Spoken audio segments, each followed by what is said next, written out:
নমস্কার সবাইকে, গুপ্ত রান্নাঘরে আজকে আপনাদের সবাইকে স্বাগত। আজকে আমার পরিবেশন ছোলা কচু। দেখতে থাকো। ছোলা কচুটা অনেক বড় হয়, সেই জন্য টুকরো টুকরো করে নিয়েছি। এবার আস্তে আস্তে খোসাটা ছাড়িয়ে নিচ্ছি।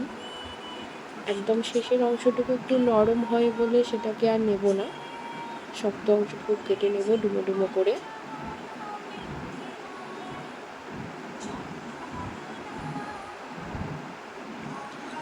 দেখো ডুমো ডুমো করে কেটে নিয়েছি। এবার পরবর্তী আমার যে উপকরণ সেটা হচ্ছে নারকেল কোড়া।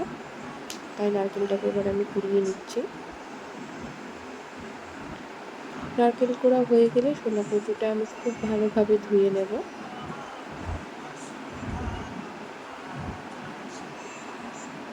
এরপরে জারে 4টে লঙ্কা দিয়ে সুন্দর ফাইন পেস্ট করে নেব। আর আমি দেখো এখানে সর্ষের তেল গরম হতে দিয়েছি। সর্ষের তেল গরম হয়ে গেলে আমি এখানে দেবো কালো জিরে আর 3টে মতো শুকনো লঙ্কা আমি এখানে দিয়েছি। শুকনো লঙ্কাটা এবার দিয়ে দেবো আর খুব ভালোভাবে শুকনো লঙ্কাটা ভেজে নেব।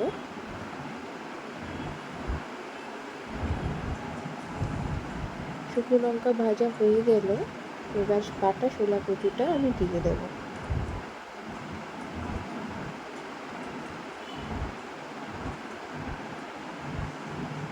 এবার খুব ভালোভাবে ছোলা কচুটা নাড়তে হবে, যাতে সব উপকরণগুলো খুব সুন্দরভাবে মিক্সড হয়ে যায়। খুবই ভালো লাগে এটা গরম ভাতে খেতে, একদম সম্পূর্ণ নিরামিষ। এরপরে দেখো আমি দিয়ে দিচ্ছি হচ্ছে সর্ষে বাটা। সর্ষেটা আমি আগে থেকে মিক্সিতে পেস্ট করে রেখেছিলাম, সর্ষে বাটাটা দিয়ে দিচ্ছি।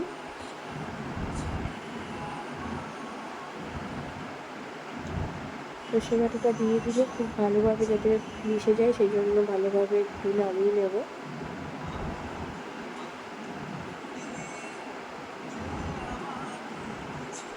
এরপরে স্বাদ মতো নুন দিয়ে দেব। নুন দিয়ে একটু নাড়িয়ে নেব।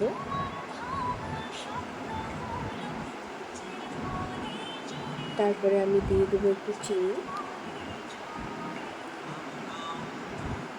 চিনি দিয়ে খুব ভালোভাবে মিশ্রণটা নাড়িয়ে নেব। আস্তে আস্তে এটা একটু শুকনো শুকনো হয়ে আসবে।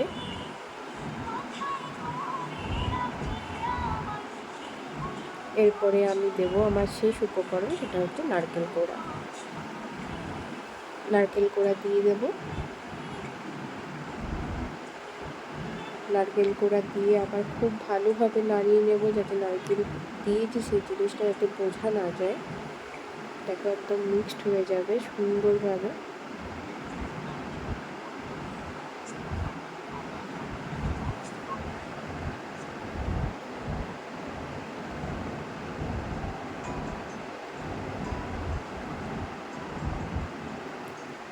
দেখো একদম শুকনো শুকনো হয়ে গেছে।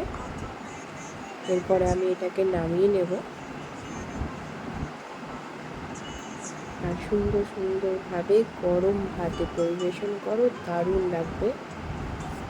সবাইকে ধন্যবাদ।